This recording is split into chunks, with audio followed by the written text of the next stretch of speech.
It's time for another bedtime story, and it's my turn this time. So I've got my lovely little dog Pip with me. She loves a good story, and I hope you've all settled down to be able to settle into your story that I'm going to read to you now.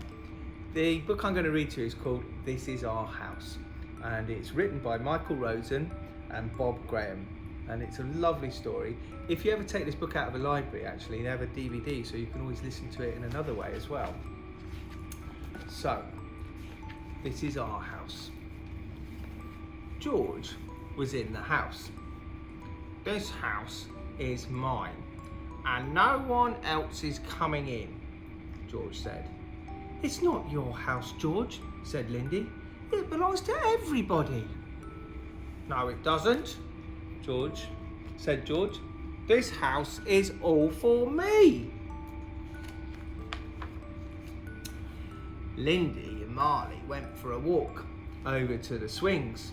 You can see them on the swings, look. It's not George's house, is it? Said Lindy. Of course it isn't, said Marley.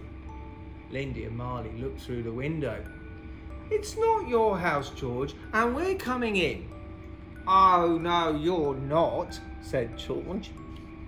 This house isn't for girls. Freddie was walking past with his Rabbity. I've come to put Rabbity to bed, said Freddie. You can't, said George. This house isn't for people that are small like you. Not very nice, is it? Freddie took Rabbity for a ride in the car. Charlene and Marlene were mending the front wheel. George won't let me have Rabbity in the house, said Freddie. Charlene and Marlene, Freddie and Rabbity headed straight for the house. Stop right there, said George. We're coming in to mend the fridge, said Charlene and Marlene. Oh, no, you're not, said George. This house isn't for twins. Luther's jumbo jet landed in the house. He went to fetch it.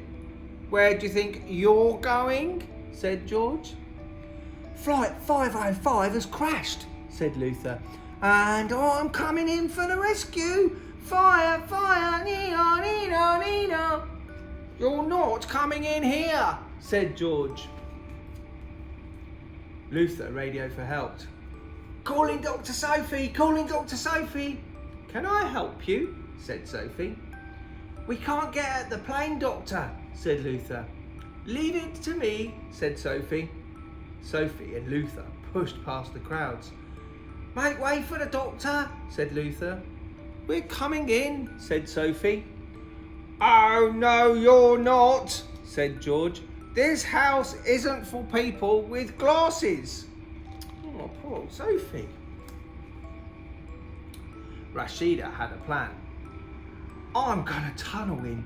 She poked her head under the house. Go away, said George. This is my house. Well, this is my tunnel, said Rashida. Well, tunnel somewhere else, said George. This house isn't for people who like tunnels.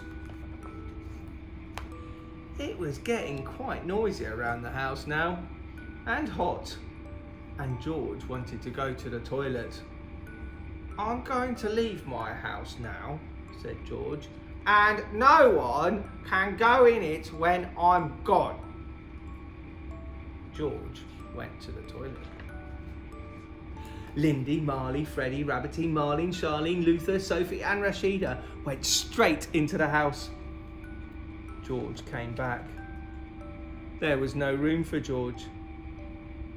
This house isn't for people with red hair, said Charlene. George began to shout. George began to cry. George began to stamp his feet and kick the wall. Then he stopped. He looked. This house is for people with red hair, said George, and for girls and small people and twins and people who wear glasses and people who like tunnels. Because, shouted Lindy, Marley, Freddie, Marlene, Charlene, Luther, Sophie and Rashida, This house is for everyone. So you can see in this story, it starts off with George being quite selfish and soon realises that by pushing people away and not including them, that he ended up missing out. And he learned it was far better to have something that's sharing with everyone than keeping it to yourself. I thought that thought sits with you well, and you sleep well tonight. Night night, everyone.